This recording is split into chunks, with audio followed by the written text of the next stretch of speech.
Jason Moreau. Jason, welcome to the podcast. Thanks, Adam. Nice to have you here, and thank you for having me. And I can't wait to continue to talk about candidate experience and talk about employer branding and employer experience. So for everyone out there who may not know you and your company, tell us who you are and what you guys do best. Sure. Jason Moreau. I've been in the talent acquisition technology space since the mid-1990s, so kind of early adoption of the internet. A little background, I built a job board called CareerExchange.com.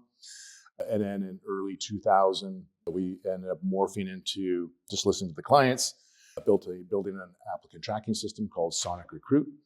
SonicRecruit, we were primarily in North America, selling to the corporate world. And during those days, we really focused heavily, and we didn't realize what we were doing, but focused heavily on experiences.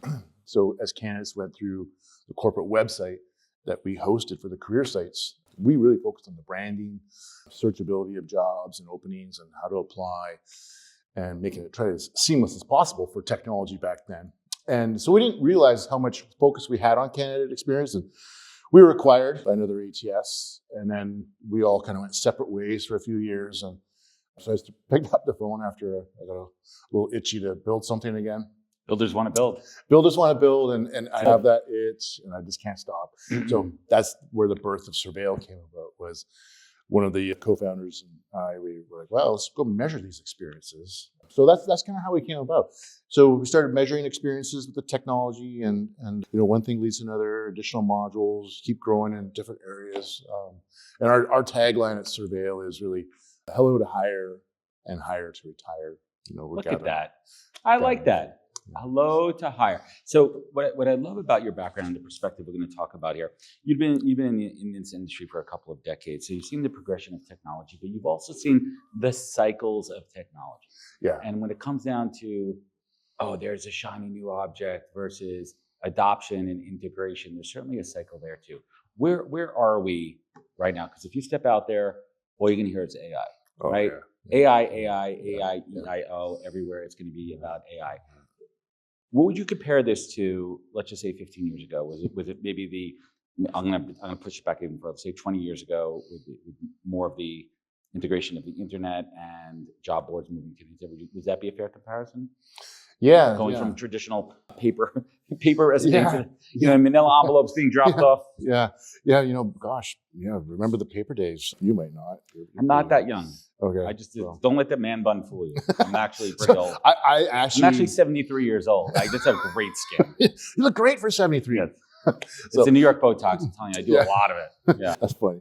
Yeah, so the days of the paper, right? You'd apply and you'd get this letter back in the mail a week or two later. I remember mailing resumes. I did. Yeah, I did too. And you'd probably end up with a whack of mail, and you'd get excited. All these letters coming at you when you're 17 or 18 years old, and it all said like, "Get out of here!"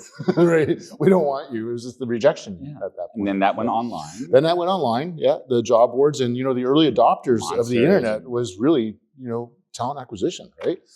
First movers. I would say they're that and something else that we won't want to mention, but we all know what that is. Yeah. So basically, we fall into two categories: even the stuff that you do not professionally, and then job seekers and talent acquisition. Who knew? Yeah. So they really help drive the innovation of the internet and the web. When Mark Andreessen built Netscape, that's when the world changed and job boards sprouted. You had Dice.com, Monster.com. Mm-hmm.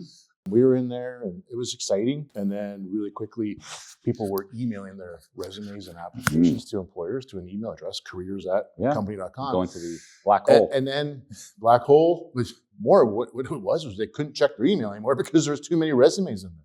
Like it literally crashed their email browsers, right? Birth of the modern ATS platform. And so that was the birth of the ATS. Is like, how do we get around this? Well, let's funnel them into an online database. Or as quickly called the online filing cabinet. Yeah, back then I think it was called the Application Service Provider, ASP, if you remember that name. That's a new one there. Yeah. So we've seen this go in and out and the cycle here. When you hear AI from a business, a business owner, and how do you interpret it for your product and what you guys do? So we've definitely embraced AI. We're leveraging open AI, and we're leveraging it in a few ways. Our clients tend to have large volumes of data. So we're very fortunate. It's one of the best use cases. It's one of the best use cases. So like we're very, very fortunate. Sorting.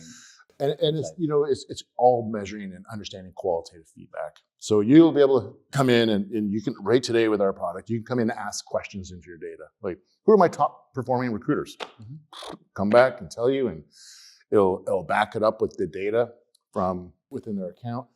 But even importantly, we're starting to like branch out. And so we're sending out summaries to recruiters and users of the platform, like on a monthly basis, like here's where you're doing well, here's where people are saying you need to improve. Mm-hmm. So, really trying to surface some themes for them, as well as, we're monitoring for discrimination. So you're, if you see any kind of discriminating comments, qualitative feedback coming in, you don't always capture that from a human. And, through automation, we're able to capture some of that stuff, which is super important. So it's interesting. Let's dig into your bread and butter, which is experience. Yeah. And let's focus and narrow that focus on candidate experience. Yeah. What are at the high level, called the 30,000 foot view? What are the key indicators and metrics and viewpoints that you're looking for? So with Survale, we integrate into the applicant tracking system. So gone are the days of exporting your data to go into Survey. So what we're really measuring is people. So you have recruiters, you have managers, you have people giving you offers. We're measuring process. So what is our process like? And we're measuring technologies. So how is chatting with our recruiter AI bot? Like, was it efficient? How is our offer process? So we're measuring people, process, and technology. And, we're surfacing themes in all those areas.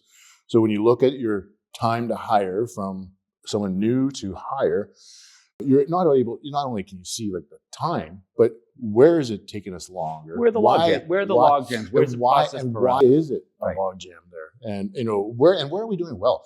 A lot of people focus on the negative, but what we're also finding is focusing on the positive is as important, if not more important. What's a big green flag company should be looking for?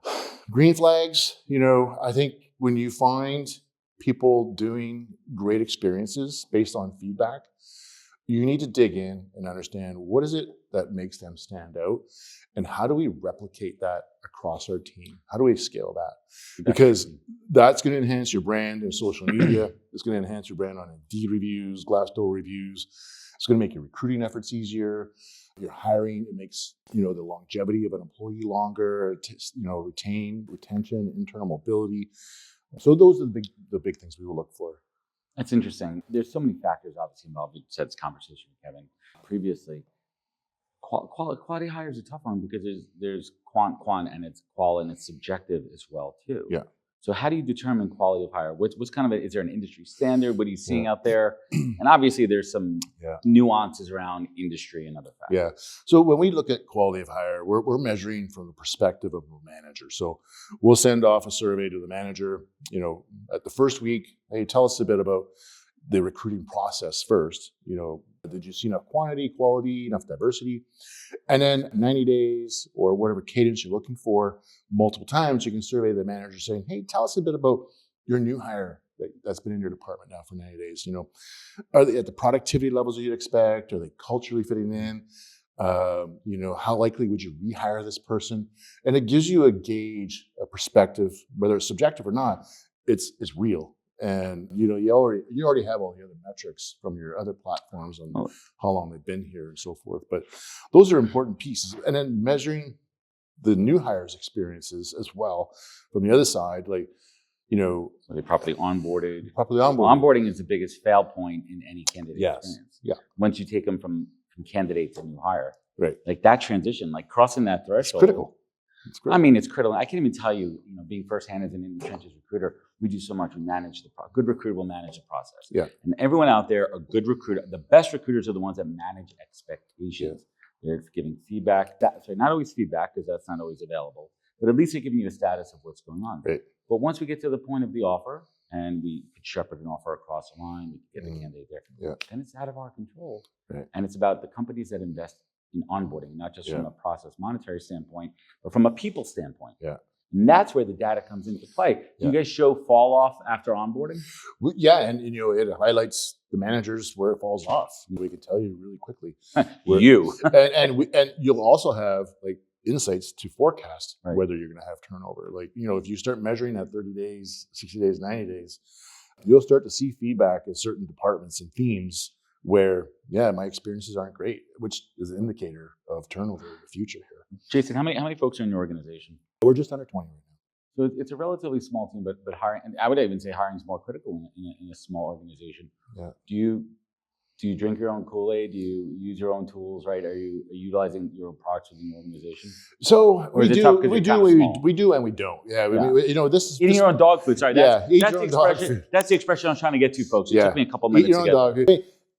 So to be honest, our tool becomes effective for companies with greater than 1,000 employees. Because it's a larger Right. data set. Yeah, You have more you need more the meat data. on the bone Yeah. to work with. Either you have super high Well, how about volume. this? I'm sorry, Jason. How about Yeah. I didn't mean to interrupt you. Maybe some best practices you learned from other clients that you adopt into your own hiring process. Yeah, that's great. I think, some of what I've seen right now is I don't know, I hate to just jump on that theme, but it's the adoption of AI, really with having the ability to go out, source, help me write the descriptions, help me source and find and pre-screen and narrow down a list of people that are on target. We're seeing that right now, and I'm really fascinated by the automation of the recruiter experience. I think that only works for certain roles, Right. in the high volume. It doesn't necessarily work for executive recruiting. No, I think. Well, let me take a step back on it. I think there's ways to shortlist because I'm using the technology Yeah. firsthand with executive searches. But Yeah. obviously, at certain levels, there's some nuances Yeah. and very technical elements to certain CEO roles Yeah. from that standpoint. Before we kind of bring it home here, what's keeping you up at night as a CEO from a business perspective? From a business perspective, it's how fast the technology is changing. I know what our platform's built on, and I can see how fast just the platform that it continually changes, and it's difficult to keep up with, and you have to keep up with it, or you're outdated within really 12, 18 months. So we've done a really good job. It's hair pulling at times trying to keep up with it. But yeah, that's really what I think is the biggest thing that keeps me up. And Jason, you mentioned in the beginning that you're a builder and builders are going to build. What's that fountain of youth that keeps you interested, invigorated, and just excited to be in this space? So this has been my world, talent acquisition and building. And I just, when I look back at my career, how it started with, a simple job board to an ATS, and then, now we're measuring experiences. I don't know what's the next venture, but I know it's not my last. And, I actually find it really exciting. Like, there's always issues and problems in the business world. And if you look at it from is there a solution for that problem? That's where your builders come to life, I think, and they think in a different way of like that. And if you look at problems as an opportunity, I think that's how I see through the lens of when I look at things. Love it. And I love what you guys are building out there, because at the end of the day, what they're building is to make it a better candidate experience. For all you job seekers out there, how's that going to improve? How's it going to be a better experience, a better job, a better career that you enjoy and you love?